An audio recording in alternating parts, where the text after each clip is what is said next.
C'est vachement beau, j'avoue. Tu vois, c'est quand je vois ce genre de grands paysages que je me dis qu'on a de la chance de vivre ici à la campagne, loin de tout le stress et l'agitation de la ville. C'est reposant. Je dirais même, c'est apaisant. Ouais, j'avoue.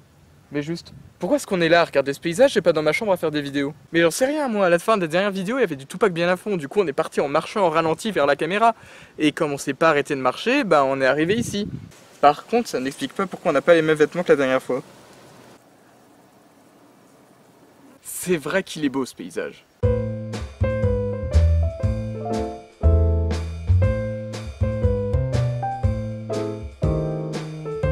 Ça fait du bien d'être rentré chez soi. Bonjour à toutes et à tous.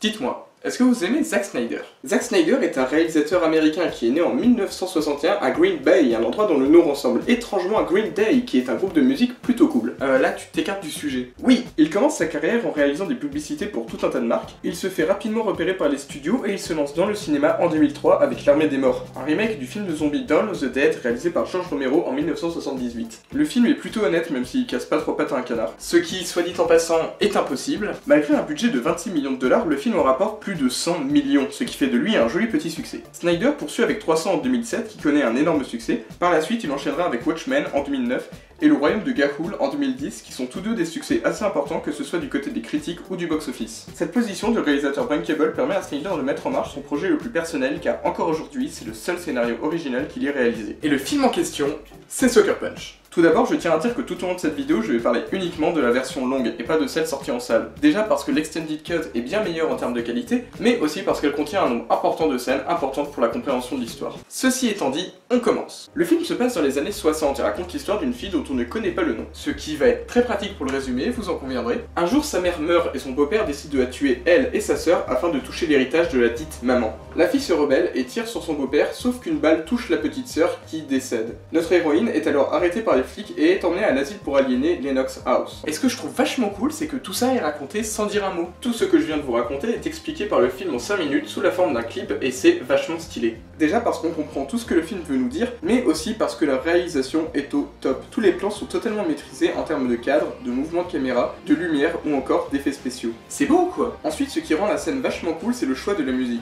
La chanson utilisée pour le clip est une reprise de Sweet Dreams de Rhythmix. Bon, le morceau tout le monde le connaît, ça doit être l'une des chansons les plus connues au monde, tout le monde l'a déjà reprise. Big up à la version de Monson au passage. Cette fois-ci, la chanson est reprise par Emily Browning, l'actrice principale du film, et sa version est juste géniale. Browning a vraiment une super voix et la reprise colle parfaitement à l'ambiance de la scène. De plus, les paroles aussi sont raccord avec ce que le film est en train de nous montrer. On y reviendra, mais la BO du film est juste dingue. Après ça, à l'asile, son beau-père soudoie Blue, l'infirmier, afin qu'il la fasse lobotomiser pour qu'elle ne puisse pas témoigner ou demander l'héritage. Cependant, pas de chance pour le papa, le médecin n'arrivera que dans 5 jours. Il devra donc attendre. Pendant ce temps, le docteur Gowski tente d'aider la fille à se soigner en lui faisant jouer des scènes de son passé sur une scène de théâtre, une technique de thérapie qu'elle a elle-même inventée. Par contre là, accrochez-vous, ça commence à devenir compliqué. Donc après ça, le médecin arrive pour pratiquer l'opération, mais avant qu'il ait le temps de lobotomiser la fille, elle s'imagine un autre monde dans lequel elle est emmenée par un prêtre, joué par l'acteur qui joue le père, dans un cabaret slash maison close. Là, ils sont accueillis par Blue, qui ici est le gérant de l'établissement. Il leur apprend que dans 5 jours, le High Ruler viendra prendre la virginité de la fille. Blue en profite aussi pour la baptiser Baby Doll, ce qui va rendre le résumé un poil plus facile. Du coup, Baby Doll découvre l'endroit et devient amie avec plusieurs filles qui y vivent. Sweet Pea, sa sœur Rocket, Blondie et Amber. Madame Gowski, qui ici est la directrice artistique, doit lui apprendre à danser afin qu'elle puisse faire des prestations sur scène. Pendant que Baby Doll danse, elle s'invente un nouveau monde dans sa tête, ce qui fait un troisième monde qui s'ouvre à nous. Un rêve dans un rêve. Du coup, dans le deuxième monde de la pensée, Baby Doll rencontre un vieil homme qui lui demande ce qu'elle veut. Elle lui dit qu'elle veut se barrer de la maison close. L'homme lui donne alors un flingue et un katana. Il lui dit aussi que pour s'évader, il va lui falloir 5 choses. Une carte, un briquet, un couteau et une clé. La 5e chose étant en Baby Doll et étant censée lui offrir une victoire parfaite. The 5th thing is a mystery. It is the reason. It is the goal. It will be a deep sacrifice and a perfect victory. Après ça, elle fait un peu de bagarre. De retour dans le monde numéro 2, celui de la maison close, Baby Doll parle à ses amis de son désir de s'évader et de son plan pour obtenir les 4 objets. A chaque fois, le plan consiste à ce que Baby Doll danse pour distraire Blue et les gens pouvant s'opposer à elle, pendant que l'une des autres filles récupère l'objet en question. Et nous sommes arrivés à la moitié du film. Du coup, si vous ne voulez pas être spoilé, je vous invite à cliquer sur ce timecode. En attendant, je vous laisse quelques secondes avec Terry Crews.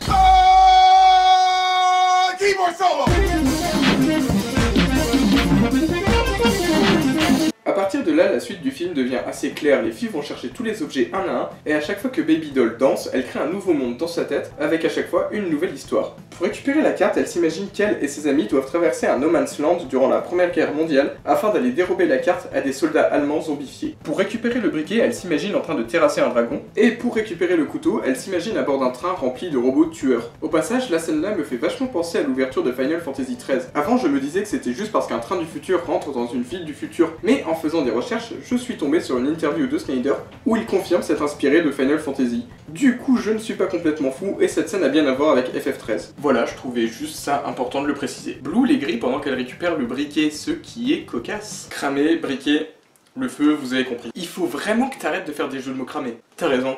Sinon notre audience va partir en fumée. Elle décide de continuer en allant chercher le couteau, sauf que Rocket meurt dans l'épreuve. Blue enferme Sweet Pea et exécute Humber et Blondie pour l'exemple. Après ça, il tente de violer Baby Doll qui le poignarde. Baby part alors chercher Sweet Pea, déclenche un feu pour faire diversion et tente de quitter le cabaret. Sauf que des mecs font la garde devant la sortie. Baby Doll comprend alors ce qu'est la cinquième chose qui est censée lui apporter une victoire parfaite.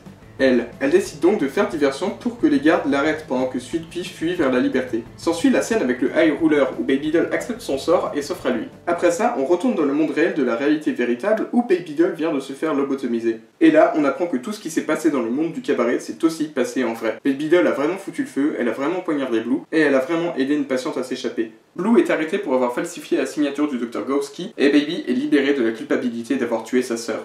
Après ça, on a le droit à une nouvelle scène où on voit Sweet Pea monter dans un bus et partir au loin vers le soleil couchant. Et c'est la fin.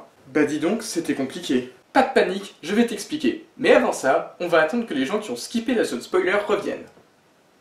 C'est bon, on peut y aller. Beaucoup de personnes ont l'air d'avoir du mal à comprendre le film. Ça va tellement loin que certaines personnes le qualifient même de mindfuck. Bon, ces personnes-là, c'est 9gag, du coup je sais pas trop si je peux les prendre comme exemple, mais bon. La narration de Sucker Punch est divisée en 3 mondes. Tout d'abord, le monde de la réalité véritable. C'est le vrai monde, celui dans lequel vit Baby Doll et dans lequel nous vivons tous. Il se caractérise par des couleurs froides, avec notamment beaucoup de bleu. Le deuxième monde est le monde de la maison close. Tout ce qui se passe dans ce monde se répercute dans le premier, car c'est juste Baby Doll qui donne une autre signification à notre contexte aux événements. Dans ce monde, malgré les décors qui restent dans les couleurs froides, les couleurs sont un peu plus chaudes. Le troisième monde est celui des scènes d'action. Il est beaucoup plus coloré et beaucoup plus fun que les deux autres. Il résulte uniquement de l'imagination de Baby Doll lorsqu'elle danse. Dans ce cas-là, elle s'imagine un nouveau monde où toutes les fantaisies prennent vie. C'est pour ça qu'il y a un dragon. Du coup, comme on vient de le voir, c'est assez simple de comprendre dans quel monde se situe l'action en se référant à la colorimétrie des plans et aussi aux transitions qui les séparent. C'est tout le temps la même chose. Zoom sur le visage de Baby Doll ferme les yeux, elle les rouvre, dézoom, paf, nouveau monde, dragon.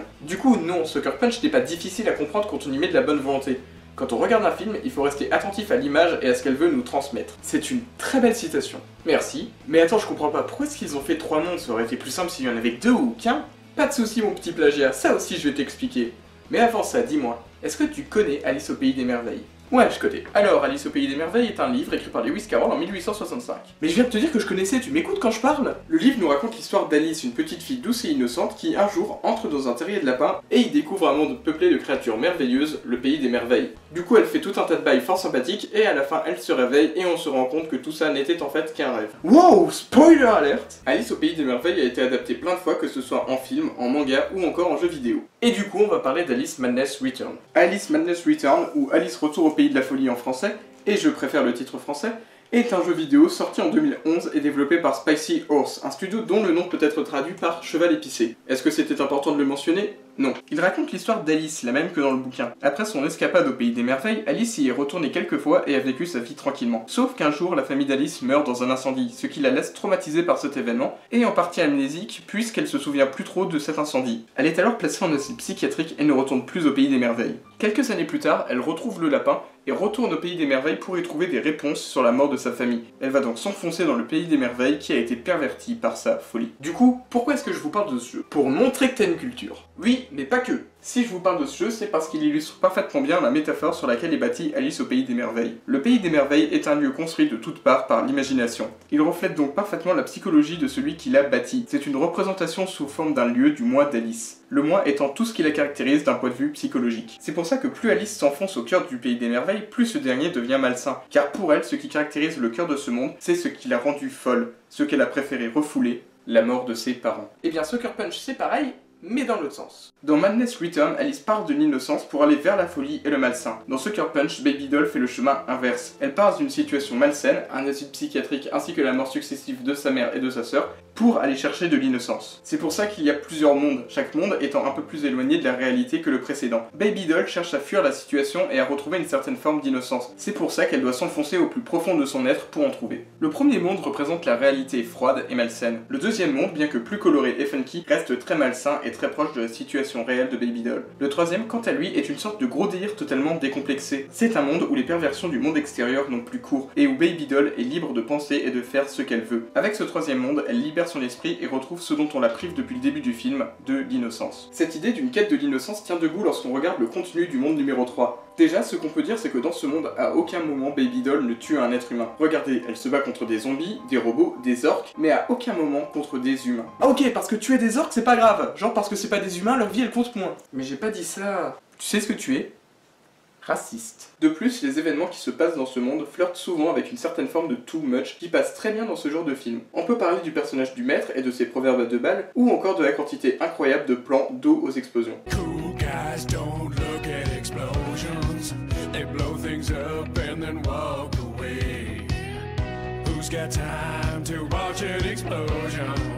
There's cool guy areas that they have to walk to. L'idée d'une plongée au plus profond de l'esprit de Baby Doll se voit plus particulièrement lors de la première scène dans le troisième monde, c'est-à-dire avec la rencontre avec le maître. Au début, Baby Doll est devant le temple, c'est-à-dire à l'extérieur. L'image est constituée surtout de bleu et de couleurs froides, ce qui rappelle les teintes qu'utilise Snyder pour montrer la réalité. Après ça, elle entre dans le temple, ce qui signifie qu'elle entre en elle-même. Ensuite, plus elle se rapproche du maître, plus les couleurs se réchauffent jusqu'à atteindre les teintes utilisées dans le monde numéro 3. En reprenant le code couleur que nous avons expliqué tout à l'heure, on peut dire qu'elle s'enfonce dans son imaginaire. De plus, le maître est en quelque sorte le symbole du monde numéro 3. Car contrairement aux autres personnages, il apparaît uniquement dans celui-ci. Et pour finir, le maître est assis au centre du temple, donc symboliquement au cœur du moi de Baby Doll. En allant vers le maître, Baby Doll plonge au plus profond de son esprit. Enfin, c'est qu'une interprétation personnelle, mais je pense qu'elle tient debout. D'ailleurs, pour les mecs qui ont envie de crier au plagiat, non, Sucker Punch ne plagie pas Madness Return et Madness Return ne plagie pas Sucker Punch. Le film et le jeu sont sortis seulement à 3 mois d'écart, ce qui est trop court pour penser au plagiat. On m'a appelé ? Non, t'inquiète. Tant que je suis là, j'ai une question. Ton film, il serait pas un peu dégradant pour l'image de la femme ? Je veux dire, il est composé à plus de 60% de jeunes femmes séduisantes en tenue sexy. Regarde, j'ai même fait un graphique pour te le montrer. Alors déjà, c'est un fort beau graphique, et ensuite je vais t'expliquer pourquoi c'est que non. Alors tout ce que je vais vous dire là est une manière de voir le film qui a été approuvé par Zack Snyder. Il en parle dans une interview qu'il a donnée au site Allociné. J'aurais bien aimé vous montrer des extraits, mais je ne sais pas télécharger une vidéo depuis ce site. T'es vraiment nul en fait. Non, tu es nul et raciste. En gros, quand Baby Doll danse dans le monde numéro 2, elle danse pour divertir les clients de la maison close, le but étant de les exciter pour qu'ils louent les services d'une prostituée après le spectacle. Or, dans le film, les danses de Baby Doll sont remplacées par des scènes d'action dans lesquelles on voit les personnages féminins en train de se battre dans des tenues sexy. Dans ce cas-là, elle danse pour un autre public, nous, les spectateurs. Le film prend alors une allure très ironique et il joue avec nos attentes sur le genre. En tant que spectateur, on veut que Baby Doll et les autres filles soient habillées comme ça, mais on veut également qu'elles fuient ce lieu afin qu'elles ne soient plus obligées de danser pour divertir des hommes. Le film nous donne exactement ce que l'on veut voir, mais en portant un jugement, car il nous met à la place des clients de la maison close. À ce moment-là, on devient des voyeurs.